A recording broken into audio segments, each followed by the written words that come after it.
Leader Jack Sprague.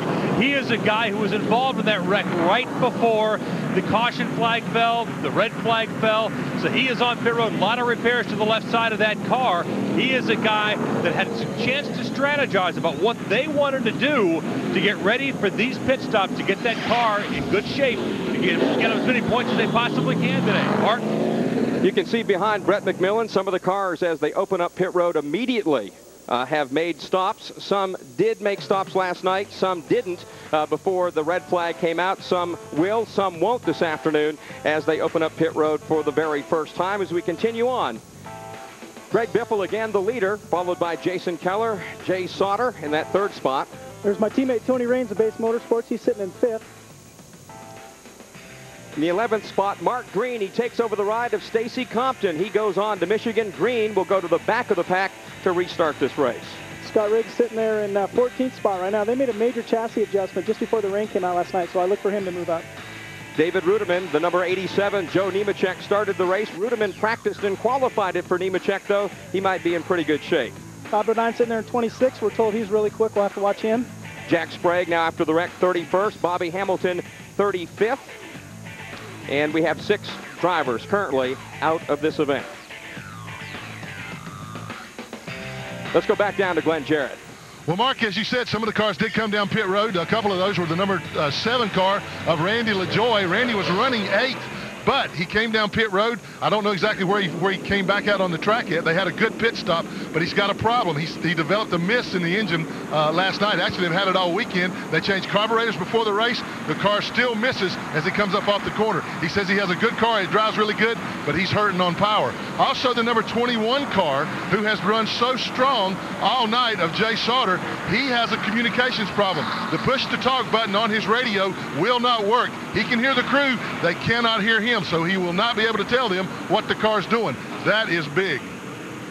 You know, a lot of times what happens when you have a big rain like what we had last night, if they don't get the radios out of the car immediately, water comes in the car, just like leaving your window down in your passenger car. Electronics don't like the water.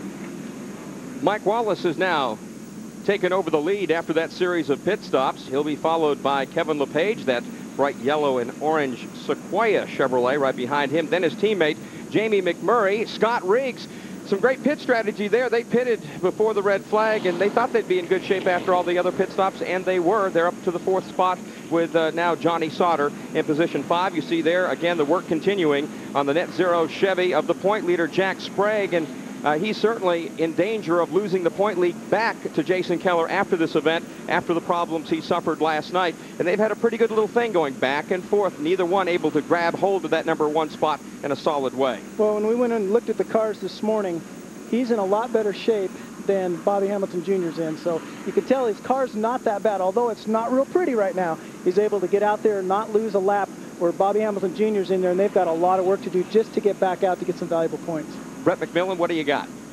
The 60 car came in. 60, of course, was the leader. Greg Biffle stayed out on the track last night. One of the big reasons they did is because they were haunted by what happened to them in Texas this year. Thinking back to Texas in the Busch race, it was a situation where the rain was coming. They thought the race might restart, came in and pitted, and instead the race never restarted. Jeff Purvis ends up winning the race that way. So for Greg Biffle, they stayed out hoping the race would get halfway.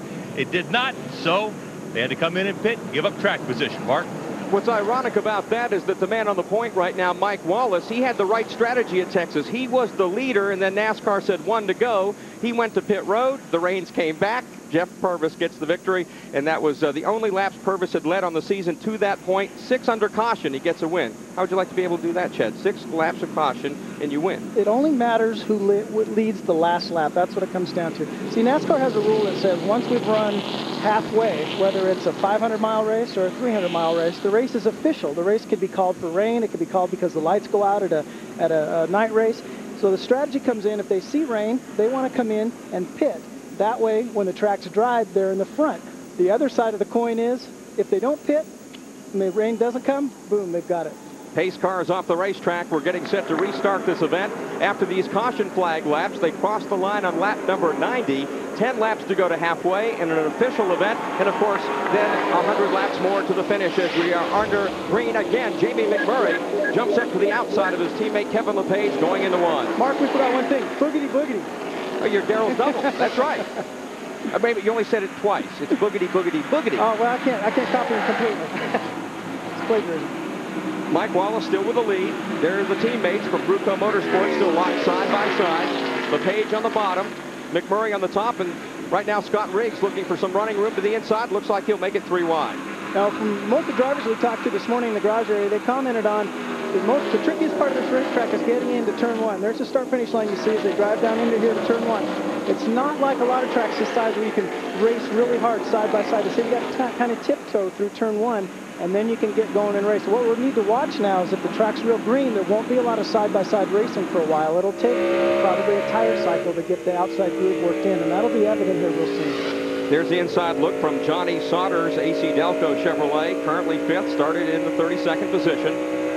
Up ahead, Scott Riggs looking to the inside of Jamie McMurray. This is a battle for the 2nd spot at the stripe. McMurray will hold on to it, but he's still under assault as they move down to the inside of turn number 1. And Chad, do you think the drivers right now will tiptoe a little bit the opening 10, 15, 20 laps here just to feel out the racetrack? I know I would. I'd probably tiptoe for at least 10 or 15 laps and, see how your tires are working, see if the track really is as green as they say it is. And what we mean by when we say a green racetrack, the rain comes in, washes off a lot of the rubber that sits there in between the asphalt aggregate. What that does is you don't get as much grip then with new tires. Now remember also, because we're just starting the race, they're low on air pressure right now, which is another reason to kind of tiptoe through things. Let's go back to Glenn Jarrett. Well, guys, we're talking about those guys that are tiptoeing, and one of those that I thought would and is not is the 10 car of Scott Riggs. Now, that car was very, very loose last night. He was the pole sitter. He took off early, but then the car got so loose he couldn't drive it. Chad, you said they'd made a lot of adjustments on the car. They have, but I really thought that he might have to tiptoe. It's warmer today. I thought the track might free up a little bit, but also the rubber's been washed off of it, so looks to be to his liking now. He is running down the leader, Mike Wallace. What they did then is Harold told me they decided to disconnect the rear sway bar. They usually don't run a rear bar. PPC Racing doesn't. They tried one in happy hour. They liked it. The car was good. They started with it, and it was just too loose for them. That's why that one pit stop took a lot longer for them. They fell back to 14th, but they felt they had a good car, and it's showing. There's a good battle for 7th. Todd Bodine followed by Ashton Lewis Jr. There you see Greg Biffle looming large, and so is Scott Riggs. He drives to the inside of Mike Wallace, trying to retake the lead. And it looks like he will. Moving down into turn number 1. So Scott Riggs, who started on the pole, dominated the early part of this race, dropped to the back a little bit back to started 14th on this restart. And then, of course, we had the caution. The cars come in here under the caution pace laps early on. And so that improved his track position quite a bit. And it didn't take long for him to reassert and muscle his way back to the front. You know, I'm not sure tiptoeing really is the right term to use in this situation, because Riggs right now, he is going for it. Now, and really, tiptoeing sounds like you're kind of being careful. The drivers know how good their car is working. And if it's working good, they're going to go for it right off the bat. Here's Johnny Sauter. Up ahead, you see Ron Hornaday, also Kevin LePage. Hornaday trying to get inside LePage. Johnny Sauter looking for some running room. They now line up single file. Make that 6 cars now, battling back there to try to take over that number 4 spot. Sauter taking a look to the inside of Hornaday, and getting even a little bit lower is Todd Bodine. He was quick last night before the red flag. He was quick, but I tell you what's jumping out at me is that new paint job on the 37 car driven by Kevin LePage. That thing looks good. Here's a view from the Granger Ford, the Briggs & Stratton onboard camera for Greg Biffle, currently 9th. He started first today. Again, he pitted, and it looks like he is just romping and stomping his way to the front, easily driving by Ashton Lewis Jr. and Johnny Sauter. Will now set his sights on Todd Bodine. We're nearing the halfway mark to make this race official. Scott Riggs continuing to lead, followed by Mike Wallace, Jamie McMurray, Kevin LePage, Ron Hornaday. That's the top 5 in Kentucky.